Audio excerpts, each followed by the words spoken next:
ফিতরা আদায়ের সঠিক নিয়ম জানতে চাই, সঠিক সময় জানতে চাই। ফিতরার টাকা দিয়ে গরিবদের কিছু কিনে দেওয়া যাবে কিনা, তাতে কি ফিতরা আদায় হবে? প্রবাসীদের ফিতরা আদায়ের বিধান কি? আমরা কি দেশের হিসাব করে ফিতরা আদায় করব, নাকি যেখানে থাকি ওই জায়গার হিসাবে দিয়ে আলাদা?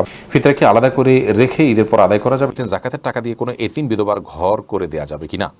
রমজান মাসে তাহাজ্জুদ নামাজের আগে বিদেশ সালাত আদায় করা যাবে কিনা? জুমার দিন মহিলারা কয়টা বাজে জোহরের নামাজ পড়তে পারবে? সাহরির সময় শেষ সময় ঘোষণা করা হলেও যদি পানি খেলে বা অল্প কিছু খেলে রোজা ভেঙে যাবে কি? রোজার সময় ভুল করে কিছু খেয়ে ফেললে ওই রোজার পরিবর্তে কি আরেকটা রোজা রাখতে হবে? রমজান মাসে অনেক হোটেলের সামনে পর্দা ঝুলিয়ে ভিতরে খাবার দেওয়া চলে, এ বিষয়ে কিছু বলুন। সর্বনিম্ন কত নগদ অর্থ বা স্বর্ণ থাকলে জাকাত ফরজ হয়? রমজান মাসে ভিতরে সালাদ কি ইমামের পিছনেই পড়তে হবে নাকি একাও পড়া যাবে? তারাবির 4 রাকাত পরপর প্রচলিত যে দোয়াটি পড়া হয় এ সম্পর্কে আপনি বলেছেন এটি হাদিসে নেই, অথচ একজন আলেম দাবি করেছেন এটি হাদিসে আছে, এ ব্যাপারে আপনি কি বলবেন? রোজা রেখে মুখে গুল দিলে রোজা হবে কিনা? চলুন আমরা এবার আপনাদের প্রশ্নোত্তর আলোকিত ভবনে প্রবেশ করি। এরপর আপনি ইয়াসিন শেখ আপনি লিখেছেন, রোজা থাকা অবস্থায় বেশি সময় ধরে পানিতে থাকলে রোজার কোনো ক্ষতি হবে কিনা? রোজা অবস্থায় বেশি সময় ধরে পানিতে থাকলে রোজার কোনো ক্ষতি হবে না, তবে যদি কেউ অনেক সময় ধরে গোসল করে এবং ডুব দিতে থাকেন, এর ফলে নাকে মুখে কানে দিয়ে তার পানি প্রবেশ করতে পারে, বিশেষ করে নাক মুখ দিয়ে পানি প্রবেশ করার সম্ভাবনা অনেক বেশি থাকে। তো এই সম্ভাবনার কারণে এই আশঙ্কার কারণে অনেক বেশি সময় ধরে ডুবুডুবি করা উচিত নয়, কারণ এভাবে যদি পানি ঢুকে যায় তাহলে তার রোজা ভেঙে যাবে। তো রোজা ভেঙে যাবে, এরকম ভেঙে যেতে পারে, এরকম কোনো কাজ করা কোনো মুসলমানের জন্য জায়েজ নয়। সেই বিষয়টির উপরে আমাদের খুবই সচেতন থাকতে হবে, দায়িত্বশীল থাকতে হবে, সাবধান এবং সতর্ক থাকতে হবে। আর রোজার বিষয়টি হলো যে পানিতে আপনি যদি কোনো কাজে আপনি থাকতে হলো মাজা পরিমাণ, কোমর পরিমাণ বা বুক পরিমাণ আপনি থাকলেন, সেখানে 1-2 ঘন্টা, হয়তো অনেকে আছে পানিতে ডুবে কাজ করতে হয়, পানিতে আপনার নিজেকে মাজা করে কোমর পরিমাণ বা বুক পরিমাণ ডুবিয়ে তারপর কাজ করতে হয়, এটা তো কাজের অংশ হিসাবে, বিধায় সেটি তার জন্য জায়েজ আছে, কোনো অসুবিধা নেই। সের ফলে রোজার কোনো ক্ষতি হবে যে ব্যাপারটি সেরকম নয়, যদি পানি ভিতরে প্রবেশ না করে কোনো অসুবিধা নেই। এরপরে রাবিয়া বিনতে নজরুল আপনি লিখেছেন, রোজা থাকা অবস্থায় নামাজে কান্না চলে আসে, চোখের পানি যদি মুখে চলে যায় তাহলে কি রোজা হবে? রোজা অবস্থায় যদি আল্লাহ রাব্বুল আলামিনের ভয়ে বা যে কোনো কারণে চোখের পানি এলো, সেই চোখের পানি যদি গড়িয়ে আমাদের মুখে চলে আসে, সেটা আমরা থুতুর সাথে ফেলে দিতে হবে। যদি আমরা না ফেলি এবং সেটাকে আমরা থুতুর সাথে গিলে ফেলি, তাহলে সেক্ষেত্রে রোজা ভঙ্গ হয়ে যাবে। এক্ষেত্রে চোখের পানি মুখে আসলে সেটাকে যাতে আমরা না গিলে ফেলি সে বিষয়ে আমাদের সতর্ক থাকতে হবে, ফেলে দিতে হবে সেটা। শিপলু আইডি থেকে আপনি লিখেছেন, রোজা রেখে মুখে গুল দিলে রোজা হবে কিনা? ভাই শিপলু, সাধারণত গুল যেটা যারা গুল খেয়ে থাকেন বা মুখে নিয়ে থাকেন, আমরা দেখি তারা মুখের এক পাশে দিয়ে দীর্ঘ সময় সেটাকে ফেলে রাখেন। তো মুখের এক পাশে গুল দিয়ে যদি ফেলে রাখেন, থুতুর সাথে সেই গুল আপনার পেটে যাবে, একটু হলেও যাবে, অল্প হলেও যাবে, সেই সম্ভাবনা খুবই স্বাভাবিক, যার কারণে এটি জায়েজ হবে না। রোজা রেখে এটি করলে রোজা ভঙ্গ হতে পারে, রোজা ভঙ্গ হবে। রফিক আহমদ আপনি লিখেছেন, তারাবির 4 রাকাত পরপর প্রচলিত যে দোয়াটি পড়া হয় এ সম্পর্কে আপনি বলেছেন এটি হাদিসে নেই, অথচ একজন আলেম দাবি করেছেন এটি হাদিসে আছে, এ ব্যাপারে আপনি কি বলবেন? ভাই রফিক আহমদ, দুঃখজনক যে কথাগুলো ভালো করে অনেকে না শুনেই মন্তব্য করেন, আবার অনেকে শুনেও সেটাকে বিকৃত করেন।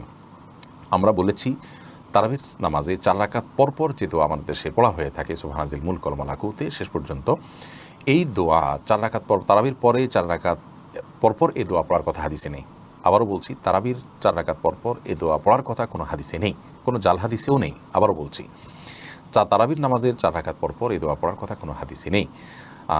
এই দোয়ার বিভিন্নভাবে এসেছে রুকুর তাসবিহ হিসেবে, সুবহানাজিল মালাকুতি ওয়াল জাবারুতি, রুকুতে নবী করিম সাল্লাল্লাহু আলাইহি ওয়াসাল্লাম সুবহানাল্লাহিল আযীমের জায়গায় আপনার এই তাসবিহ পাঠ করতেন, এই দোয়া পাঠ করতেন।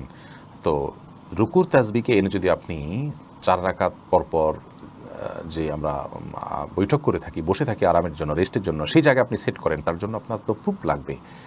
যেটা রুকুতে করতে বলা হচ্ছে সেটা আপনি এখানে করছেন, তার ভিত্তিটা কি? সেখানে আমি বলেছি যে কোনো হাদিসের ভিত্তি নেই। তো সেই মর্মে যদি কোনো হাদিস থাকে যে হ্যাঁ তারাবির পর 4 রাকাত পরপর এই দোয়া পড়ার কথা বলা হয়েছে, তাহলে সেটা উপস্থাপন করা যেতে পারে। কোনো হাদিস তো নেই।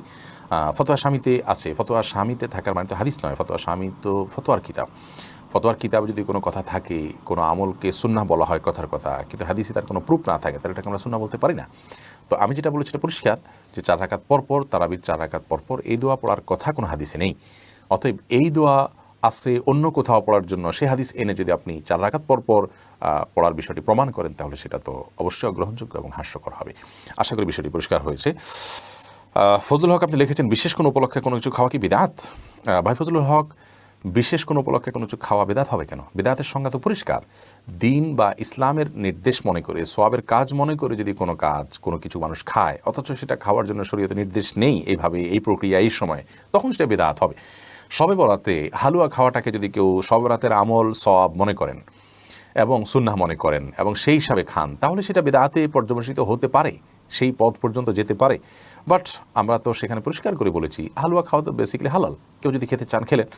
এই কথাকে বিক্রি করে আল্লাহর কোনো বান্দা প্রচার করছেন যে আমরা নাকি বলেছি যে আপনার কোনো দিবস ঠিক করে বা বিশেষ উপলক্ষে কিছু খাওয়া বেদাত, তাহলে রমজান মাসে আপনার ইফতারি উপলক্ষে ছোলা খাওয়া বেদাত হবে। নাউজুবিল্লাহ, এই ধরনের হাস্যকর কথা তো আমরা বলিনি।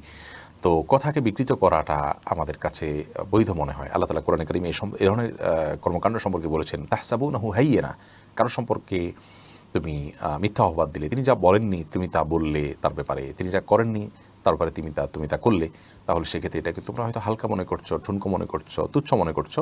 ওয়া হুয়া ইনদাল্লাহি আযীম, অথচ এটা আল্লাহর কাছে অনেক বড় বিষয়। আজকাল দিন প্রচারের নামে আমরা নিজেদের প্রবৃত্তির পূজা করছি, আল্লাহর আনুগত্য না করে প্রবৃত্তির পুজো করছি। আমাদের যার সাথে মনের হয়তো কোনো ক্ষেত্রে অমিল হবে বা কোনো ক্ষেত্রে মতো পার্থক্য হবে, তখন তার কথাকে বিকৃত করে, পরিবর্তিত করে তাকে হাও প্রতিপন্ন করা, মিথ্যা অপবাদ দেওয়া, এগুলোকে আমরা বৈধ মনে করছি এবং ইসলামের খেদমত মনে করে করছি। খুবই ডেঞ্জারাস একটি বিষয়। আল্লাহ তাআলা আপনাকে আমাদের সবাইকে হেদায়েত দান করুন। বিশেষ কোনো উপলক্ষে বিশেষ কোনো কিছু খাওয়া, এটা কেন বিদআত হতে যাবে? যদি এটাকে ইসলামের অংশ, সওয়াব মনে করে, ইসলামের নির্দেশ মনে করে কেউ করেন, তাহলে ইবাদতের অংশ হিসাবে করেন, তাহলে সেক্ষেত্রে বিদআত হবে। ইবাদত মনে করে না করলে এটা বিদআত হতে যাবে কেন? বিশেষ উপলক্ষে তো মানুষ বিশেষ কিছু খেতেই পারে। শীতের সময় আপনি বিশেষ কোনো খাবার, পিঠা খেলেন, গরমের সময় আপনি ঠান্ডা কিছু পান করলেন, তো এটা তো একটা উপলক্ষে খাওয়া পান করে, এটা বিদআত হতে যাবে কেন? এটাকে তো কেউ ইবাদত মনে করে করছেন, এটা তার জাগতিক প্রয়োজন হিসাবে তিনি করছেন, অতএব এগুলোতে কোনো অসুবিধা নেই। আসলাম হক আপনি লিখেছেন, রমজানের তারাবির ফজিলত কি? রমজানের তারাবির ফজিলত কি সেই ব্যক্তি পাবে যে এশার ফরজ আদায় করলো এক মসজিদে আর তারাবি অন্য মসজিদে? ইমামের সাথে সালাত শেষ করার অর্থ কী? কোনো ক্ষেত্রে ইমাম তো সালাতে শুধু ফরজ নিজে পড়ান, বাকি তারাবি অন্য কেউ পড়ায়, অতঃপর তিনি ভিতর পড়ান। এক্ষেত্রে ইমামের সাথে কিয়াম করার স্বরূপ কি? মাঝের তারাবি না পড়ে শুধু ভিতর ইমামের পিছনে পড়া কি এর অন্তর্ভুক্ত? ভাই আসলাম হক, হাদিসের যে ভাষ্য সেটা হলো মানসাল এশা মা আল ইমাম, যে ব্যক্তি ইমামের সাথে এশা পড়লো, এরপর ইমাম যাওয়ার পর সে গেল, তার মানে এশা থেকে নিয়ে ইমাম যাওয়া পর্যন্ত সে থাকবে পুরো সালাতে, যত সালাত হবে সেটা তারাবি হোক, বিতির হোক, সবগুলোতে সে অংশগ্রহণ করবে। এই ব্যক্তির জন্য সারা রাত জেগে ইবাদতের সওয়াব লেখা হবে। এখন কেউ যদি এই কাজটি না করেন, এশা পড়লে আরেক মসজিদে চলে বিতির পড়লেন, তাহলে তিনি তো এই হাদিসের উপর আমল হলো না, কারণ ইমামের সাথে তিনি শেষ পর্যন্ত থাকলেন না। কোনো কারণে তার যাওয়ার প্রয়োজন থাকলে তিনি যেতে পারেন, সেটা জায়েজ আছে, বাট এই সবটা তিনি আর পাচ্ছেন না। অতএব এই সব পেতে হলে শেষ পর্যন্ত থাকতে হবে, সেটা ইমাম তারাবি পড়ান বা না পড়ান। ইমাম তো আছেন সেখানে, এসা পড়েছেন, এরপর ইমাম আছেন, অতএব তিনিও সেখানে থাকবেন এবং বিতির পড়ানো পর্যন্ত অপেক্ষা করবেন। আল মাহমুদ হাসান মুরাদ আপনি লিখেছেন, আমরা সাহারি খাই বেলা উঠার প্রায় 1-1.5 ঘন্টা আগে, এটা কতটা শরীয়ত সম্মত? আমাদের নবী করিম সাল্লাল্লাহু আলাইহি ওয়াসাল্লাম কি আমাদের মতো এইভাবে টাইম মেপে সেহরি খেতেন? দেখুন, সাহরির শেষ সময় হলো সূর্য সুবহে সাদিক হওয়া, অর্থাৎ ফজরের ওয়াক্ত হওয়া। ফজর ওয়াক্ত হওয়ার মানে হলো যে পূর্বাকাশে সাদা আভা ফুটে উঠবে, এটা হলো ফজরের ওয়াক্ত, তার আগ পর্যন্ত সাহরি খাওয়া যায়। তো নবী করিম সাল্লাল্লাহু আলাইহি ওয়াসাল্লাম সেই সময় পর্যন্ত খেতেন। আল্লাহ তাআলা কোরআনে বলেছেন যে তোমরা খাওয়া পান করো হাত্তা ইয়াতাবাইয়ানা লাকুমুল খাইতুল আবিয়াদু মিনাল খাইতিল আসওয়াদি মিনাল ফাজর। সকালে যে কালো আকাশে যে কালো আভা থাকে, সেই কালো আভাটা দূর হয়ে সাদা আভা আসার আগ পর্যন্ত তোমরা খাও। অতএব সেই টাইম পর্যন্ত আমরা খাচ্ছি। নবী করিম সাল্লাল্লাহু আলাইহি ওয়াসাল্লাম এই আয়াতের উপর আমল করেছেন, তিনি এই টাইম পর্যন্তই খেয়েছেন। আমরা এখন এটাকে সেকেন্ড মিনিটে বের করে আনতে পেরেছি, সূক্ষ্মভাবে আবহাওয়াবিদরা সেটা করেছেন। তার যুগে এটা এতটা সহজ ছিল না, যার কারণে তিনি হয়তো একেবারে আমাদের মধ্যে এরকম সেকেন্ড মিনিট হিসাব করে খাবার ছাড়তে পারেননি। কিন্তু ওই সুবহে সাদিক, যেটাকে আমরা আপনার ফজরের ওয়াক্ত বা বাউন্ডারি রাখছি, ওইটা নবী করিম সাল্লাল্লাহু আলাইহি ওয়াসাল্লাম বাউন্ডারি সেটা কি রেখেছেন। তবে সাহরি খাওয়ার ক্ষেত্রে একেবারে শেষ মুহূর্তে খাওয়া উত্তমের মানে এই নয় যে ঠিক আজানের আগ মুহূর্তে পর্যন্ত ঠেকিয়ে দিয়ে আমরা সাহরি খাবো, বরং আমরা সাহরি খাওয়ার পর কয়েকটা মিনিট হাতে থাকা উচিত। নবী করিম সাল্লাল্লাহু আলাইহি ওয়াসাল্লাম সাহরি খাওয়ার পর কয়েকটা আয়াত তেলাওয়াত করার মতো সময় তিনি রাখতেন। বিধায় শেষ সময় সাহরি খাওয়ার মানে এই নয় যে একেবারে লাস্ট মিনিটে পর্যন্ত নিয়ে খাওয়া। দাদি নানি আইডি থেকে আপনি লিখেছেন জাকাতের টাকা দিয়ে কোনো এতিম বিধবার ঘর করে দেওয়া যাবে কিনা। জাকাতের টাকা দিয়ে ইয়াতিম অথবা কোনো বিধবাকে আপনি ঘর করে দিতে পারেন যদি তারা জাকাতের হকদার হয়। এতিম হলেই যে জাকাতের হকদার হবে এমনটি কিন্তু আবশ্যক নয়, বিধবা হলেই যে জাকাতের হকদার হবে এমনটি কিন্তু আবশ্যক নয়। একজন ভদ্র মহিলা, তার স্বামী মারা গেছেন, তিনি বিধবা হয়েছেন, কিন্তু তার এত সম্পদ আছে যেটা দিয়ে তিনি চলতে পারেন, তাহলে সেক্ষেত্রে তিনি যে জাকাতের হকদার নন। এতিমের ক্ষেত্রে একই কথা প্রযোজ্য। যাই হোক, তো এতিম বা বিধবা যদি জাকাতের হকদার হয়, তাদের যে সম্পদ আছে বা উপার্জন হয় তা দিয়ে তাদের সংসার চলতে কষ্ট হয়, এরকম যদি হয় তাহলে সেক্ষেত্রে আপনি তাদেরকে জাকাতের টাকা দিতে পারেন। জাকাতের টাকা না দিয়ে তাদের ঘরের নিড থাকে, যে তাদের নিরাপদে থাকার মতো কোনো ঘর নেই, সে প্রয়োজন থাকে এবং টাকা দিলে তারা হয়তো নষ্ট করে ফেলবে, আপনি তত্ত্বাবধান করে তাদের হয়ে ঘর নির্মাণ করে দিলে জাকাতের টাকা দিয়ে এটা জায়েজ হবে। এমডি তানজিরুল আমিন আপনি লিখেছেন কোনো হিন্দু ব্যক্তি ইফতারের দাওয়াত দিলে তার বাসায় গিয়ে ইফতার করা যাবে কিনা। যদি হালাল কোনো খাবার দেন ইফতারে কোনো হিন্দু, আপনি সেটা গ্রহণ করতে পারেন। মেফতাহুল জান্নাত আইডি থেকে আপনি লিখেছেন সর্বনিম্ন কত নগদ অর্থ বা স্বর্ণ থাকলে জাকাত ফরজ হয়। দেখুন, এটা যেহেতু স্বর্ণ এবং রূপার উপরে নির্ভর করে, এই জন্য স্বর্ণ এবং রূপার মূল্য যেহেতু উঠানামা করে, এই জন্য ফিক্সড অ্যামাউন্ট বলাটা জটিল। আমরা আপনাকে শুধু এটুকু বলছি যে 52.5 তোলা রূপার আজকের বাজার দর কী, পিওর রূপার, অথবা 595 গ্রাম বলতে পারেন 52.5 তোলাকে, এই পরিমাণ রূপা কিনতে গেলে এটার দাম কত দাঁড়াবে, যেই টাকাটা এটার দাম হবে সেই পরিমাণ টাকা আপনি এর টাকার যদি আপনি মালিক হন, তাহলে সেই টাকা যদি আপনার কাছে 1 বছর থাকে তার উপর আপনার জাকাত আসবে, আদারওয়াইজ আপনার উপরে জাকাত আসবে না। এরপরে ফারজানা প্রীতু আপনি আইডি থেকে লিখেছেন আমি আমার মেয়েকে মাদ্রাসায় নিয়ে গিয়ে 2.5 ঘন্টা ওর জন্য অপেক্ষা করি। সে সময় আমি মোবাইলে বসে বসে কোরআন পড়ি। এ সময় সিজদার আয়াত পড়লে কি পরে বাসায় এসে সিজদা আদায় করতে পারবো? ওই জায়গায় যদি সিজদা করার কোনো সুযোগ থাকে সিজদা করে ফেলা উচিত, কারণ কোরআন কারীমের আয়াতে সিজদা যখন পাঠ করেন তখনই সাথে সাথে সিজদা করতে হয়, এটি সুন্নাহ, এটি নির্দেশ। তো আপনি যেহেতু কোরআন পড়ছেন, আপনার যদি ওযু থাকে তাহলে সেক্ষেত্রে আপনি যে অবস্থায় আছেন কিবলার দিকে ফিরে ওখানে সিজদা করে ফেলবেন। কোনো জায়গা পাক না পাক এটা নিয়ে অহেতুক সংশয় বা সন্দেহ করার কোনো দরকার নেই। কারণ আমরা ধরুন আপনি একটা বেঞ্চিতে বসে, একটা টুলে বসে তেলাওয়াত করছেন, বা কিংবা ফ্লোরে বসে তেলাওয়াত করছেন, বা ফ্লোরে কিছু নাই, এমনি ফ্লোর মানে সাঁটারি করছে, ওখানে কোনো নাপাক পড়ে আছে এমন কোনো আলামত যদি না থাকে তাহলে এটা পাক, ওটাকে আপনি পাক ধরেই আপনি জাস্ট সিজদাতে উঠে যেতে পারেন। অতএব সিজদা তখনই দিয়ে দিবেন। আর যদি আপনি অপবিত্র থাকেন অর্থাৎ ওযু নাই, তাহলে সেক্ষেত্রে আপনি পরে সিজদা দিবেন, তাতেও ইনশাআল্লাহ আদায় হবে। ইফতারের আগে দাঁত ব্রাশ করা যাবে? খালি ব্রাশ করতে তো কোনো অসুবিধা নাই, পেস্ট দিয়ে ব্রাশ করাটাকে উলামায়ে কেরাম মাকরুহ বলেছেন। যদি আরবিয়ান স্কলাররা সেটাকে মাকরুহ বলেন না, তো মাকরুহ হওয়ার মতটাই অধিকতর শক্তিশালী। কারণ হলো এটি ছাড়াও আমরা আমাদের দাঁত পরিষ্কার করার অপশন আছে, তাহলে বিনা প্রয়োজনে দাঁতে এটা ঘষলাম তাহলে থুতুর সাথে আমাদের এটি পেটে যাওয়ার সমূহ সম্ভাবনা থাকছে। এই কারণে এটা অ্যাভয়েড করাই ভালো। আমরা মেসওয়াক করবো বেশি বেশি করে, আর খালি ব্রাশ করতে পারি, আর পেস্ট দিয়ে ব্রাশ করবো আমরা তার সারি করা আগ পর্যন্ত। যদিও যদি আপনি ব্রাশ করেন পেস্ট ব্যবহার করে এবং কুলি করে ফেলে দেন, মানে কোনোভাবে যেন গলার ভিতরে না যায় সেজন্য আপনার চেষ্টা করেন এবং না যায়, তাহলে সেক্ষেত্রে আপনার রোজা হয়ে যাবে। রোজা হবে না বাট সেরকম না। আহমদ রাহিম আপনি লিখেছেন তারাবি নামাজ না পড়লে কি রোজা হবে? জি ভাই, অবশ্যই রোজা হয়ে যাবে। রোজার সাথে তারাবি নামাজের সম্পর্ক এরকম নয় যে একটা না করলে আরেকটা হবে না, দুইটা স্বতন্ত্র ইবাদত। তারাবি কোনো কারণে পড়তে না পারলেও রোজা আপনাকে রাখতেই হবে এবং হয়ে যাবে। আর রাবিয়া রানী আপনি লিখেছেন রোজার সময় ভুল করে কিছু খেয়ে ফেললে ওই রোজার পরিবর্তে কি আরেকটা রোজা রাখতে হবে? রোজার সময় ভুল করে যদি কিছু আপনি খেয়ে ফেলেন তাহলে সেক্ষেত্রে তার জন্য আরেকটা রোজা রাখতে হবে না, কারণ ভুল করে খেয়ে ফেললে সেটা মাফ। এবং এক্ষেত্রে আপনার বিভিন্ন হাদিসের সুস্পষ্ট বক্তব্য রয়েছে, যার কারণে রোজা রেখে রোজার কথা আপনার মনে নেই, আপনি খাচ্ছেন, হঠাৎ মনে হলো তারপর আর খাওয়া ছেড়ে দিয়েছেন, মনে হওয়ার পর আর আপনি গিলেন নেই, তাহলে সেক্ষেত্রে আপনার এই রোজা ভঙ্গ হবে না এবং এর কারণে আরেকটা রোজা রাখতে হবে না। নুহা আলী আপনি লিখেছেন রোজা রেখে শুধুমাত্র নাকে ব্যবহারের জন্য স্প্রে করা যাবে কিনা? দেখুন, নাকে স্প্রে করলে সেটা তো আমাদের গলায় যাওয়ার সমূহ আশঙ্কা আছে, সেজন্য আপনি এটা করবেন না রোজা রেখে। আহমেদ বাশির আপনি লিখেছেন আমি আজকে অসুস্থতার কারণে রোজা রাখতে পারিনি, আমি কি করব? অসুস্থতা যদি এই লেভেলের হয় যে রোজা রাখার মতো ক্ষমতা আপনার নাই, আপনি অসুস্থ হয়ে পড়বেন, রোজা কন্টিনিউ করলে ভয়ঙ্করভাবে এবং মৃত্যু বা অঙ্গহানি বা সিরিয়াস কোনো কষ্ট হবে যেটা অসহনীয় পর্যায়ে থাকবে, এই আশঙ্কা যদি আপনি রোজা ভাঙতে হয় বা রোজা রাখতে হয়, তাহলে সেই রোজাটা আপনাকে রমজানের পর রেখে দিতে হবে। তার জন্য কোনো কাফারা বা অন্য কোনো ক্ষতিপূরণ দিতে হবে না, শুধুমাত্র যেই রোজা ভাঙা পড়বে সেই রোজা রেখে দিলেই হবে। একটা ভাঙা পড়লে একটা, দুটা ভাঙা পড়লে দুটো রেখে দিবেন। এরপর খাদিজা ইসলাম আপনি লিখেছেন ফেতরার টাকা দিয়ে গরিবদের কিছু কিনে দেওয়া যাবে কিনা, তাতে কি ফেতরা আদায় হবে? ফেতরার টাকা দিয়ে গরিব এবং অভাবী মানুষদেরকে আপনি যদি অন্য কিছু কিনে দেন সেটা উচিত কর্ম নয়, সেটাতে ফিতরা আদায় হওয়ার সম্ভাবনা খুবই ক্ষীণ। বরং আপনি তাদেরকে খাদ্য দিবেন অথবা টাকা দিবেন খাদ্য কেনার জন্য। তাতেও আপনার ফিতরা আদায় হয়ে যাবে, যদি অনেক ওলামায়ে কেরাম সেটিকেও নিষেধ করেছেন। তো আপনি ফিতরার টাকা দিয়ে ফিতরার বিপরীতে তাদেরকে ধরুন আপনি জামা কাপড় কিনে দিলেন, তাহলে কখনো ফিতরা আদায় হবে না।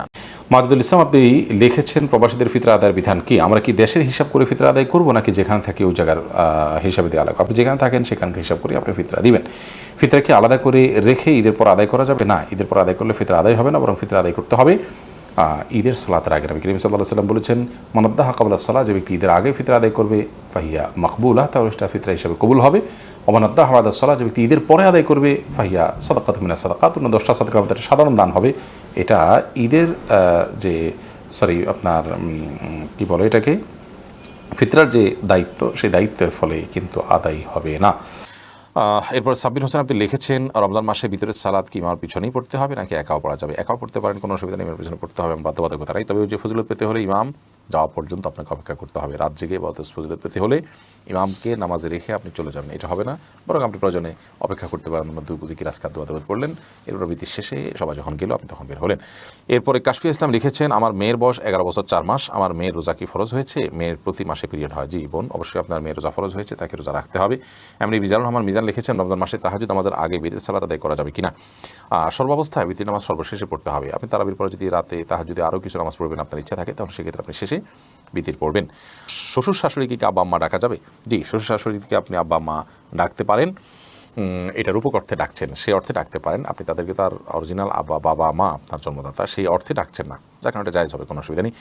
এমডি এজাজ আহমেদ আপনি লিখেছেন, রোজা অবস্থায় কি রক্তদান করা যাবে? অনেক জায়গায় রক্তদান করতে গেলে বলা হয় যে তুমি 4 ঘন্টা আগে খেতে হবে, পান করতে হবে, না রক্ত নেওয়া হবে না। এরকম যদি হয় তাহলে রক্তদান করা যাবে না রোজা অবস্থায়। আর যদি এরকম কোনো বিষয় না থাকে, রক্তদান করেন, আপনি 1 ব্যাগ রক্ত দিলেন, কিংবা আপনি সিরিঞ্জি করে 1-2 সিরিঞ্জি রক্ত দিলেন স্যাম্পল হিসেবে টেস্টের, কোনো অসুবিধা নেই, তাতে রোজা ভঙ্গ হবে না। বিশেষ করে রক্ত দেওয়ার ফলে আপনি এত দুর্বল হয়ে যেতে পারেন যার ফলে আপনার রোজা তা রাখতে নাও পারেন, এরকম আশঙ্কা থাকলে সেটা ভিন্ন কথা। এরকম আশঙ্কা না থাকলে আপনি রোজা অবস্থায় রক্ত দিতে পারেন, কোনো অসুবিধা নেই। এরপরের প্রশ্ন হলো, সানজি ইসলাম শশী আপনি লিখেছেন, রোজা রেখে তরকারির লবণ টেস্ট করে থুতু ফেলে দিলে কি রোজা ভঙ্গ হয়ে যাবে? না বোন, এর কারণে রোজা ভঙ্গ হবে না। আপনি টেস্ট করার জন্য জিহ্বার আগায় 1-2 ফোঁটা আপনি ঝোল নিলেন, এরপর এটাকে থুতুর সাথে আপনি ফেলে দিলেন, পরিষ্কার করে ফেললেন, তাতে ইনশাআল্লাহ বিধান রোজা ভঙ্গ হবে না। কিন্তু একান্ত প্রয়োজন না হলে এটা না করাটা ভালো।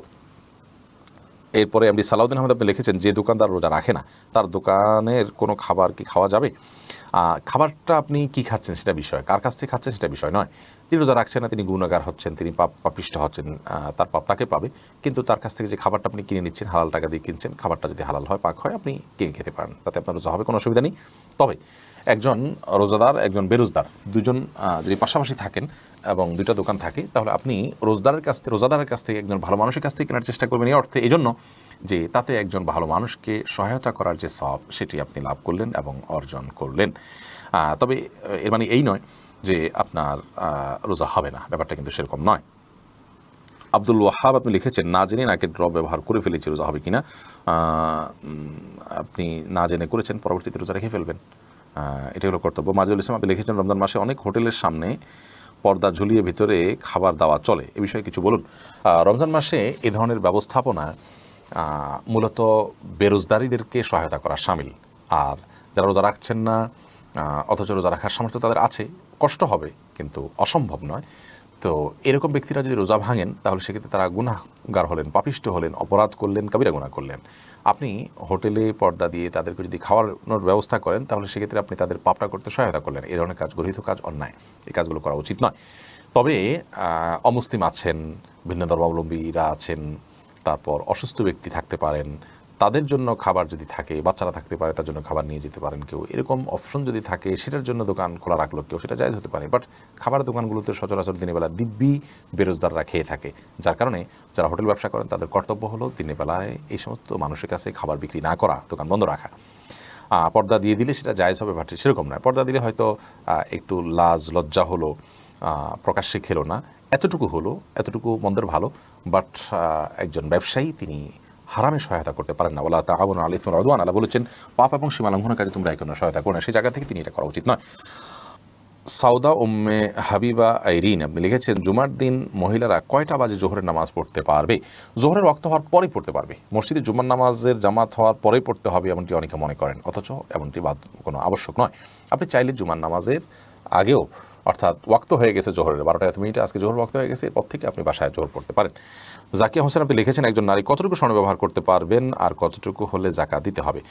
দেখুন, ব্যবহারের স্বর্ণে জাকাত দিতে হবে, এটাই অধিকতর শক্তিশালী মত, যদি অনেক ওলামা ইকরাম বলেছেন ব্যবহারের স্বর্ণে জাকাত দিতে হবে না। অতএব আপনি কতটুকু স্বর্ণ ব্যবহার করছেন এটা ইস্যু নয়, আপনি যতটুকু স্বর্ণ ব্যবহার করছেন এটা নেশাবে পড়ছে কিনা, নেশাবে পড়লে আপনাকে জাকাত দিতে হবে, সেটা কম হোক আর বেশি হোক, যদি নেশাবে হয় আপনাকে জাকাত দিতে হবে। তাহিয়া আপনি লিখেছেন সাহরির শেষ সময় ঘোষণা করা হলেও যদি পানি খেলে বা অল্প কিছু খেলে রোজা ভেঙে যাবে কি? সাহরির সময় শেষ, এটা যদি আপনি নিশ্চিত হন টাইম শেষ হয়ে গেছে, তারপরে যদি আপনি পানি অথবা মেডিসিন বা যাই খান, অল্প যদি খান, তাতে রোজা ভাঙা হবে এবং এই রোজাটা আপনাকে পরবর্তীতে রেখে দিতে হবে। সাহরির জন্য মাইকে ডাকাডাকি করা কি ইসলাম শরিয়া কীভাবে দেখে? ইসলাম শরিয়াকে আমি যতটুকু বুঝেছি সে আলোকে বলতে পারি যে সাহরির জন্য মাইকে ডাকাডাকি করা আমাদের বর্তমান প্রেক্ষাপটে আমাদের সমাজের জন্য কোনো ভালো কাজ নয়। তবে কোনো জায়গায় যদি এরকম হয় যে মাইকে ডাকাডাকি না করলে মানুষ উঠতে পারবে না, রোজা রাখতে পারবে না, এটা তাদের জন্য বরং হেল্পফুল হবে ডাকাডাকি করাটা, তাহলে সেটা সেখানে বিধেয় এবং জায়েজ হতে পারে।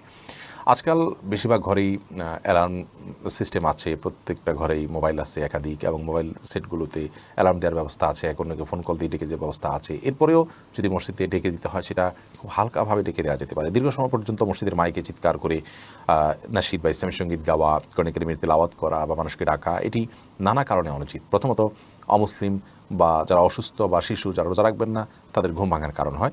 দ্বিতীয়ত এটির ফলে অনেকে ভোর রাতে তাহাজ্জুদ দোয়া বতির মাশগুল থাকেন, তাদের ডিস্টার্ব হয়, এই কারণে এগুলো করা উচিত নয়। আরেকটা বিষয় হলো যে নামাজের জন্য যেরকম আহ্বান করতে হয়, আজানের বিষয়টি বিধিবদ্ধ শরিয়া রেখেছে, অন্য কোনোটির জন্য ওইরকম আজানের মতো ফরম্যাট বোঝা যায়, অর্থাৎ এরকম মানুষকে আহ্বান করা হচ্ছে ওই রকমটি যেন বোঝা না যায়, সেদিকটা খেয়াল করতে হবে। যদিও সারির জন্য ডাকাডাকিটাকে আজানের বিকল্প বা আজানের অনুরূপ বা সমকক্ষ বলে কেউ মনেও করে না, সেভাবে করেও না, বাট সাদৃশ্যটা সেরকম হয়, এবং এক্ষেত্রে মূল বিষয়টা হলো মানুষের বিরক্ত হওয়ার এবং মানুষের কষ্ট হওয়ার, এই জন্য এটাকে বিবেচনা রাখা উচিত আমাদের। মিনি বয় করিম আপনি লিখেছেন ফিতরা আদায়ের সঠিক নিয়ম জানতে চাই, সঠিক সময় জানতে চাই। ফিতরা আদায়ের সঠিক সময় হলো চাঁদ উঠেছে শাওয়াল মাসের, অর্থাৎ ঈদের চাঁদ উঠেছে তখন থেকে নিয়ে ঈদের নামাজের আগ পর্যন্ত, এই টাইমটার মধ্যে, রাতের মধ্যে, সকালের আগে আগে আপনি গরিবের কাছে পৌঁছাবেন, এটা হলো ফিতরা আদায়ের মূল টাইম। এই সময়ের মধ্যে এত অল্প সময় শর্ট টাইমে ফিতরা আদায় করা যদি কঠিন হয় মনে হয়, তাহলে 2-1 দিন আগেও ফিতরা আদায় করাকে জায়েজ বলেছেন ফুকাহায়ে কেরাম। তবে কোনো অবস্থাতেই ঈদের নামাজের পরে আদায় করলে সেটি জায়েজ হবে না, যেহেতু হাদিসে সুস্পষ্টভাবে ব্যাপারে বক্তব্য রয়েছেন। নবী সাল্লাল্লাহু আলাইহি ওয়াসাল্লাম বলেছেন ফামান আদ্দাহা ক্বাবলাল সালাহ, যে ব্যক্তি ঈদের নামাজের আগে ফিতরা আদায় করলো ফাহিয়া মাকবুলাহ, তাহলে সেটি ফিতরা হিসাবে আল্লাহর কাছে গ্রহণযোগ্য হবে ইনশাআল্লাহ। আর ওয়ামান আদ্দাহা বাদাস সালাম, যে ব্যক্তি ঈদের পরে আদায় করবে, ঈদের নামাজের পরে, ফাহিয়া সাদাকাত মিনাস সাদাকাত, তাহলে সেটা অন্য 10টা সাদকার মতো একটা সাদকা বা দান হবে, এটা কোনো ফিতরা হিসাবে বিবেচিত হবে না। এমনি মুস্তাফিজুর রহমান আপনি লিখেছেন রোজা রাখা অবস্থায় যদি কোনো ব্যক্তি মারা যায় তাহলে কি তার জন্য বিশেষ কোনো ফজিলত রয়েছে? রমাদান মাসে কবর রাজা আপনার জাহান্নাম বন্ধ থাকে, সেজন্য সুধারণা করা যায় আল্লাহ তাআলা তার প্রতি রহম করবেন, এটুকু, কিন্তু নিশ্চিতই কিছু বলা তো কঠিন। বোরহানুদ্দিন আপনি লিখেছেন রোজার নিয়ত কি মুখেই করা লাগবে? না, নিয়ত মানে ইচ্ছা করা, এটা অন্তরের বিষয়। আপনি অন্তরে রোজা রাখছেন, আপনার সেই ইচ্ছা আছে, আপনি জানেন আপনি রোজা রাখছেন, এটাই যথেষ্ট, এটাই মনোনিয়ত। এরপরে সাজিদুর রহমান লিটন আপনি লিখেছেন রোজা থেকে ঘুমের মধ্যে স্বপ্নে কিছু খেতে দেখলে কি রোজা নষ্ট হবে? না, স্বপ্নে কিছু খেতে দেখলে রোজার কোনো ক্ষতি হবে না, কারণ আপনি তো বাস্তবে খান নাই, স্বপ্নে খেয়েছেন। অতএব স্বপ্নে যা কিছু হয় এটা কোনো হিসেব হয় না। স্বপ্নে আপনি একজনকে খুন করেছেন, স্বপ্নে আপনি জেনা করেছেন, আল্লাহ মাফ করুক, স্বপ্নে আপনি খেয়ে ফেলেছেন রোজা রেখে, এগুলো সব স্বপ্নে দেখেছেন, যেহেতু বাস্তবে যেহেতু করেননি, অতএব এগুলোর কারণে আপনার রোজার কোনো ক্ষতি হবে না, এগুলোর কারণে কোনো দায় আপনাকে নিতে হবে না। শারমিন আক্তার আপনি লিখেছেন রোজা রাখা অবস্থায় কি মুখে স্নো পাউডার ব্যবহার করা যাবে? যাবে, কোনো অসুবিধা নেই, কারণ রোজার কোনো ক্ষতি হবে না। তবে আপনার ঠোঁট হয়ে এটা যেন মুখে না যায় সেটা যেন আপনি চেষ্টা করবেন। মাহিরুদ্দিন আপনি লিখেছেন তারাবি নামাজ 1 রাকাতে মাসবুক হলে ইমামের সাথে সালাম ফিরাবো নাকি 1 রাকাতে দাঁড়িয়ে পড়বো? এক রাকাত পাননি আর এক রাকাত পেয়েছেন, তাহলে ইমাম সালাম ফিরিয়ে ফেলেছে, আপনি দাঁড়িয়ে আরেক রাকাত পড়বেন, পড়ে সালাম ফিরিয়ে ফেলবেন। জান্নাত ফেরদাউস আপনি লিখেছেন রোজা অবস্থায় খুব বেশি শ্বাসকষ্ট হলে কি ইনহেলার নিতে পারবো? খুব বেশি শ্বাসকষ্ট হলে আপনার ধৈর্য ধরতে পারছেন না, এরপর আপনি ইনহেলার নিতে পারেন, কোনো অসুবিধা নেই। তবে ইনহেলার নিলে আমাদের দেশের বা সাবকন্টিনেন্টের কায়করাম ওলামা ইকরামের গবেষণা অনুযায়ী আপনাকে রোজাটা আবার রেখে দিতে হবে। যদিও আরবিয়ান স্কলার বা সৌদি আরব ওলামা ইকরাম বিশেষ করে ওনার ইনহেলার নিয়ে সেটাকে রোজা ভঙ্গের কারণ মনে করেন না, কারণ ইনহেলারের যে গ্যাসটা হয়ে থাকে এই গ্যাসটা তাদের বক্তব্য হলো পাকস্থলিতে যায় না, এটা যায় হলো বড় জোর আমাদের লাং পর্যন্ত, এটা শ্বাস নালীকে একটু প্রশস্ত করার জন্য হেল্প করে, এটা এক ধরনের গ্যাস, এবং এই গ্যাসটাতে এই পরিমাণ মেডিসিন থাকে যেটা আসলে মানে কোনোভাবে সেটাকে দৃশ্যমান করা, অর্থাৎ সেটাকে আকার দিয়ে পানির আকার দিয়ে তরল করে দৃশ্যমান করা কঠিন, এরকম এত অল্প পরিমাণে থাকে।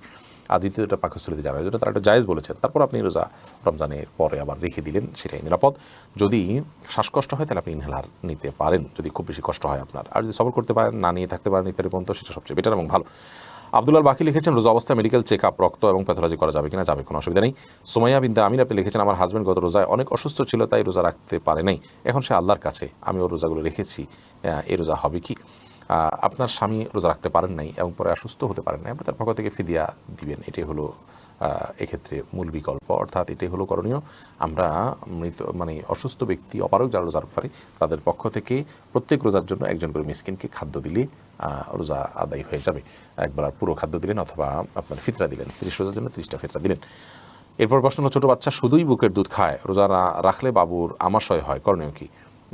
একটু কষ্ট করবেন, প্রয়োজনে দিনের বেলা ঘুম পাড়িয়ে রাখবেন, আপনি নিজেও ঘুমাবেন, রাতের বেলা একটু জেগে থাকবেন, অর্থাৎ অভ্যাস একটু পাল্টাবেন, তাতে তো রাতেও তো আপনি দীর্ঘ সময় না খাওয়া থাকেন, সেভাবে থাকবেন। এবং একটু কষ্ট হলে ডাক্তার দেখান, বিকল্প বের করেন, অর্থাৎ রোজাটা ফরজ বিধান, এই ফরজ বিধান আবশ্যক হওয়ার কারণে রোজা রেখে অন্যান্যগুলোকে কীভাবে আপনার ইয়ে করা যায়, ওভারকাম করা যায়, সেই চেষ্টাটা আমাদের থাকতে হবে। মোহাম্মদ নাইম আপনি লিখেছেন আমি আগে রোজা তেমন একটা রাখতাম না, এখন রাখি, আগে যেগুলো রাখিনি তার কি করা উচিত? আগে যেগুলো রাখেনি সেগুলো এখন রেখে দিবেন। কয়টা হয়েছে আনুমানিক একটা অঙ্ক হিসাব করে বের করে সপ্তাহে 1টা 2টা 4টা যে যতটুকু পারেন রেখে রেখে আপনি আস্তে আস্তে সেগুলো শেষ করবেন। নিজামুল ইসলাম নিজাম লিখেছেন রোজা অবস্থা অনিচ্ছাকৃতভাবে মুখে বমি হলে কি রোজা হবে? হবে, অনিচ্ছাকৃতভাবে যদি বমি হয়ে থাকে, একটু বমি হয়েছে, তাতে রোজা হবে। এরপর লাইলাতুল কদর কি প্রতি বছর একই রাতে হয় নাকি এক এক বছর এক এক রাতে হয়? প্রশ্ন করেছেন নাইম আহমেদ। লাইলাতুল কদর কখন কোন রাতে হয় আমরা কেউ জানি না, তাহলে কীভাবে বলবো যে নির্দিষ্ট এক রাতে নির্দিষ্ট যে নয় এটুকু নিশ্চিত, কারণ নবী করিম সাল্লাল্লাহু আলাইহি সাল্লাম শেষ দশকের বেজর রাতগুলোতে আমাদেরকে করতে বলেছেন। অতএব শেষ নির্দিষ্ট কোনো একটা রাতে যদি আমরা জানতাম তাহলে তার সেক্ষেত্রে আমাদের লাইলাতুল কদর তালাশ করা লাগতো না। বাকি সারা বছর প্রতি বছরই একটা বিশেষ রাতে আল্লাহ তাআলা দিয়ে থাকেন, সেটা ফিক্স, যেরকম যদি হয়ে থাকে তাহলে ফিক্স হলো, সেটা আল্লাহর ইলমে আছে, আমাদের জানা নেই। এরপরে আয়েশা সিদ্দিকা লিখেছেন সাহরির সময় থাকতে ফজরের নামাজ পড়া যাবে কিনা? সাহরির সময় এখনও আছে, তখন ফজর নামাজ পড়তে পারবেন না, সাহরির সময় শেষ, তারপরে আপনি ফজর নামাজ পড়তে পারবেন, কারণ সাহরির সময় শেষ হওয়া মানেই হলো ফজরের ওয়াক্ত শুরু হওয়া। তারাবি না পড়লে গুনাহ হবে কিনা? পারভেজ হাসান তারেক লিখেছেন গুনাহ মানে ক্ষতি তো হবেই, আপনি এটা সব থেকে বঞ্চিত হলেন। নবী করিম সাল্লাল্লাহু আলাইহি ওয়াসাল্লাম পড়তেন, সাহাবায়ে কেরাম গুরুত্বের সাথে পড়তেন, জামাতের সাথে সুন্নাত মুআক্কাদা তরক করলেন, আপনি সেই অর্থে ক্ষতি হবে। কিন্তু এর কারণে কাবিরা গুনাহ হওয়ার, যেটা বড় পাপ হওয়া, বড় অপরাধ হওয়া, শাস্তি হওয়া আল্লাহর কাছে কিয়ামতের ময়দানে, এরকম কোনো কিছু হবে না। কিন্তু এটা পাপ এবং অপরাধ, আপনার ক্ষতি তো অবশ্যই হবে, এটা ক্ষতি তো অবশ্যই হবে। অপরাধ এর মানে অপরাধ বলতে আমরা কবিরা গুনাহ যেটা বুঝিয়ে থাকি সেটা না হলেও, অতএব ইচ্ছাকৃত এটা না পড়ে থাকা উচিত নয়। এরপরে আয়েশা সিদ্দিকা ছোটো বাচ্চা থাকায় 20 রাকাত তারাবি নামাজ পড়তে পারে, কষ্ট হয়, সেক্ষেত্রে নামাজ কমিয়ে পড়া যাবে কিনা? কখন আপনি অসুবিধা হলো কম পড়লেন, কোনো অসুবিধা নেই, নফল যেহেতু এটা আপনার অসুবিধার কারণে আপনি একটু কম পড়লেন বা ভেঙে ভেঙে পড়লেন, এই সুযোগগুলো কিন্তু আছে।